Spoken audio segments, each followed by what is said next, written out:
Very good morning সবাইকে। ব্যাকবেঞ্চে ব্যাচেলারে welcome জানাচ্ছি। নতুন একটা ভিডিও নিয়ে এসেছি আজকে তোমাদের কাছে। তো ব্যাপারটা হচ্ছে বর্ষাকাল শুরু হয়ে গেছে, তো এখন বৃষ্টি পড়বে।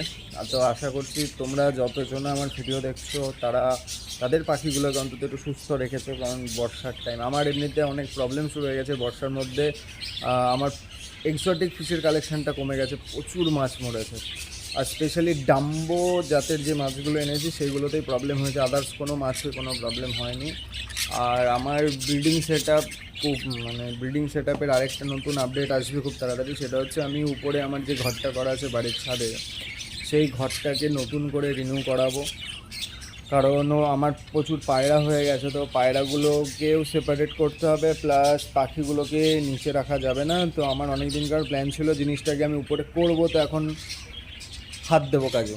তো উপরে ঘরটা করে সমস্ত পাখি বদ্রি বাদ দিয়ে সব উপরে চলে যাবে। কনুর যাবে, লাভবার্ড যাবে, সব যাবে। আর ওর মধ্যে আরও কিছু নতুন পাখি অ্যাড করব, কিছু লাভবার্ড নতুন কালেকশন করব, কিছু কনুর নতুন কালেকশন করব, নতুন করে কেজ বানাবো সব। তো সেটআপটা খুব একটা সুন্দর ব্যাপার হবে, তো সেটা পুরো দেখাবো। আর কলোনিতে আমার একটু প্রবলেম হচ্ছে বদ্রিতে। ব্যাপারটা হচ্ছে বদ্রির কলোনি থেকে আমি এখনও অবধি কোনো ডিম বাচ্চা পাচ্ছি না। হয়তো আমি কলোনিতে কোনো ভুল করছি যার জন্য হচ্ছে না। আর একটা জিনিস যেটা আমার যেটা মনে হচ্ছে যেটা আমি ভুল করছি, সেটা হচ্ছে কলোনিতে যত রকমের বদ্রি আমি রেখেছি সবই মোটামুটি ধরে নাও সেম এজ না, কিছু বাচ্চা কিছু অ্যাডাল্ট, যার কারণে রেজাল্ট পাচ্ছি না। তো আমি ভেবেছি কলোনির পাখিগুলোকে সব সাইড করব। সব কলোনির পাখিগুলোকে সাইড করার পর ওখানে আমি সব একই এজের বদ্রি রাখবো। আমার এখানে প্রচুর বদ্রির বাচ্চা হচ্ছে, তোমাদেরকে দেখাচ্ছি। তো সেইগুলোকে আমি ওর মধ্যে রাখবো। আর নতুন কিছু খাঁচা বলেছি, সেই খাঁচার মধ্যে লাভবার্ডটাকে সরাতে হবে, কারণ নতুন লাভবার্ডের পেয়ার হয়েছে। মানে নিচে যে দুটো লাভবার্ডের তোমার ব্লু ফেসের যে বাচ্চাগুলো হয়েছিল সেগুলোকে সরাতে হবে, কারণ ওদের বাবা মাকে জোড়া দেওয়ার টাইম হয়ে গেছে। বর্ষার টাইম আর লাভবার্ডের সিজনের টাইম, তো এখন ওরা ডিম বাচ্চা করবে। তো এই জন্য ওইগুলোকে এখন সাইড করতে হবে। আর নতুন আমার লাভবার্ডগুলো ডিম পেড়েছে, সেটার আপডেটটাও দেখাবো। আগে পাখির আপডেটটা দেখাবো, তারপর মাছের আপডেটটা দেখাবো।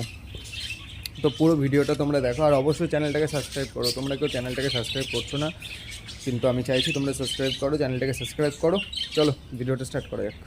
প্রথমে আসি লাভবার্ডের আপডেটে। আমার এখানে ডিমগুলো মোটামুটি 10 দিন টাইম হয়ে গেছে, তো ভার্টাইল হবে আর 6-7 দিন পর। তো ওইগুলোকে এখন আমি ঘাটাচ্ছি না। আর এইখানে যেটা যদি বলি, এই যে পেয়ারটা ছিল, এই পেয়ারটার দুটো বেবি হয়েছিল, এরা এখন ফুললি অ্যাডাল্ট হয়ে গেছে। অ্যাডাল্ট বলতে কি একদম ফুললি অ্যাডাল্ট না, যাতে ওদের এখনও ডিম পাড়ার মতন বয়স হয়নি, বাট ওরা এখন নিজের মতন আলাদা থাকতে পারবে। তো এদেরকে সেপারেট করব। আজকে দুটো খাঁচা আসার কথা আছে, যদি খাঁচাগুলো আজকে আসে নেক্সট ব্লগে তোমাদেরকে অবশ্যই দেখাবো। এদেরকে আমি সরাবো, নতুন একটা সেট আপ দেবো। আর এদের বাবা মাকে আমি এখানে বক্স দিয়ে নতুন করে একটা ব্রিডিংয়ে বসাবো এদেরকে, ঠিক আছে। এবার আসি বদ্রিগুলোতে। তো তোমরা জানো এর কাছে ডিম আছে, তো এখনও ডিমগুলো ফার্টাইল হয়নি। আর এখানে আমি নতুন কিছু বদ্রি অ্যাড করেছি, একটা রেনবো অ্যাড করেছি। ওইখানে তোমরা দেখতে পাচ্ছ চোখের সামনে, এই রেনবোটা মেল, ফুললি মেল, ঠিক আছে। এর সাথে একটা লুটিনো ফিমেলও অ্যাড করেছি। যেহেতু হঠাৎ করে গরম থেকে ঠান্ডা পড়েছে, বৃষ্টিটা হয়েছে, পাখিগুলো একটু ঝিমোচ্ছে হালকা। এটা আর কিছু না, যদি আমি এখন ভিটামিন অ্যান্টিবায়োটিক করি তাহলে আশা করি ঠিক হবে। পাখিগুলো ওদের ব্রেকফাস্ট কমপ্লিট করে ফেলেছে, ওদেরকে সফট ফুড দিয়েছিলাম, শেষ করে দিয়েছে, খাওয়া কমপ্লিট। আর এখানে আমি এই যে খাঁচাটা, এখানে আমি অনলি ফর স্প্যাঙ্গেল বদ্রির কালেকশানটার জন্য নতুন দুটো পাখি অ্যাড করেছি। তোমরা দেখতে পাচ্ছ, এটাও স্প্যাঙ্গেল, ফিমেলটা স্প্যাঙ্গেলেরই একটা অন্য কালারের, বাট মেলটা স্প্যাঙ্গেল। আর এখানে আছে পিওর স্প্যাঙ্গেল, এর মোটামুটি 3টে বাচ্চা হয়েছে, তো 3টে বাচ্চাই বেরিয়ে গেছে। তো 3টের কালার খুব সুন্দর হয়েছে। ওই দেখো হাড়ির ভেতরে দুটো এটা বেরিয়ে গেছিলো, আবার ঢুকেছে। তো আমার এই 3টে বাচ্চাকে আমি রাখবো। এই 3টে বাচ্চা খুব সুন্দর হয়েছে, এই 3টে বাচ্চাকে আমি রেখে দেবো। কারণ স্প্যাঙ্গেল বিক্রি করলে দাম আছে, ভালোই পাওয়া যায়, সেটা না, কিন্তু নিজের পছন্দের একটা ব্যাপার আছে। তো আমার স্প্যাঙ্গেল খুব ভালো লাগে, ওই জন্য আমি স্প্যাঙ্গেলগুলো রেখে দেবো। আমার পছন্দের পাখি যদি বলতে পারো এই খাঁচাতেই আছে স্প্যাঙ্গেলগুলো। আর এই উপরে কিছু রেনবো আছে, এইগুলো আমি ভেবেছি যখন আমি ঘরটা করব তখন আমি পাখিগুলোকে নিচেই রাখবো। এবার তোমাদেরকে দেখাবো মাছের আপডেটটা। মাছের আপডেট খুব স্যাড। আমি মাছের নাদাটা ফাঁকা করে দিয়েছিলাম, ভাবলাম যে এর মধ্যে আমি কিছু ডাম্বো অ্যাড করবো, বাট না, আমি এখানে তোমাদেরকে দেখাই একটা জিনিস। এখানে আমি একটা ফিমেল অ্যাড করে রেখেছি, এইখানে একটা লিজার্ড ব্লু এর এখানে একটা ফিমেল আছে, তোমরা দেখতে পাচ্ছ। ফিমেলটা আমি মেনলি রেখেছি হচ্ছে ফিমেলটা খুব তাড়াতাড়ি ফ্রাইজ দেবে, ওই দেখো ফিমেলটা, ওই জন্য আলাদা করে রেখেছি ফিমেলটাকে পুরো সেপারেট, যাতে কোনো প্রবলেম না হয়। আর এখানে ওদের কিছু অ্যাডাল্টগুলো রাখা আছে, মানে এখানে ওই বাকি 3টে রাখা আছে একটা ফিমেল বাদ দিয়ে, দেখতে পাচ্ছ। ওই দেখো মেলটা, ফিমেল আছে এখন একটা, এখানে 2টো মেল, এই দেখো এখন একটা ফিমেল, 2টো মেল আছে। এই সব মাছগুলোর কিছু হয়নি, এদের কিছু হয়নি। এখানে যে স্নেক স্কিন আছে এদের কিছু হয়নি, শুধু মারা গেছে আমার ডাম্বোগুলো মারা গেছে। যে কটা ফিমেল ছিল সব মরে গেছে, শুধু একটা ফিমেল রয়ে গেছে। কী জানি কী হয়েছে মাছগুলো, ওই জন্য আমি এখন মাছের জন্য আলাদা করে কিছু জিনিস আনাচ্ছি। তো প্রচুর মাছ মারা গেছে, তো সেই জন্য নতুন করে আবার মাছের অর্ডার দিলাম। এবার দেখি কী হয়, মাছগুলো মরে না বাঁচে। তার জন্য আমার এখানে আমাকে যেটা বললো টেট্রা গ্রুপের ফিশ, যেহেতু এগুলো, তা এদের জন্য আমন্ড লিভ লাগবে, তো আমন্ড লিভ অর্ডার করলাম 20 পিস মতন। তো আমন্ড লিভ দেওয়ার পর দেখবো মাছগুলো টেকে কিনা, যদি না টেকে তাহলে আমার এখানে আর এক্সোটিক ফিশ রাখা যাবে না, নর্মাল গাপ্পি রাখতে হবে। আমি যা বুঝলাম ওয়েদার চেঞ্জের জন্য মাছগুলো মরেছে, জলটা শ্যুট করেনি, ওই জন্য অ্যাডাল্ট ফিশ নেওয়া যাবে না, নিতে হলে সেমি অ্যাডাল্ট নিতে হবে। আমি ওই জন্য সেমি অ্যাডাল্ট অর্ডার করেছি, সেমি অ্যাডাল্টগুলোই নেব।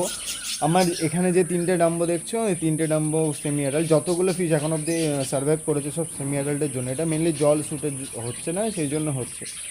তো জল যেহেতু শ্যুট করছে না, তার জন্য সেমি অ্যাডাল্ট ফিশ নিতে হবে। যে কোনো ফিশের সেমি অ্যাডাল্ট নিলে ভালো, বা সাইজ নিলে আরও ভালো, তাহলে জলটা অন্তত অ্যাডাপ্ট হয়ে যাবে, শ্যুট করে যাবে জলটা, তাহলে কোনো সমস্যা হবে না, মাছগুলো সার্ভাইভ করবে। আর আমার এক্সোটিক ফিশের পিছনে অনেক টাকা ইনভেস্টমেন্ট হয়ে গেছে, টাকাটা আমি তোলার জন্য না, ভালো লাগে মাছগুলো সেজন্য আমি কিনি।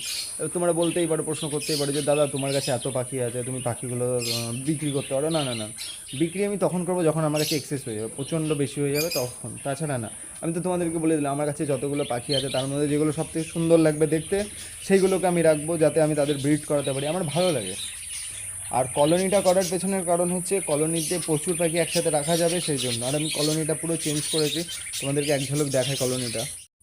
এ দেখো কলোনিটার, এখানে মেনলি এ দেখো সব অ্যাডাল্ট পাখি, সব এখানে বেবি আছে, ওইখানে দেখো উপরে বাঁদিকে 2টো বসে আছে, ঠিক আছে, এই উপরে একটা, এটা একদম ফুল অ্যাডাল্ট।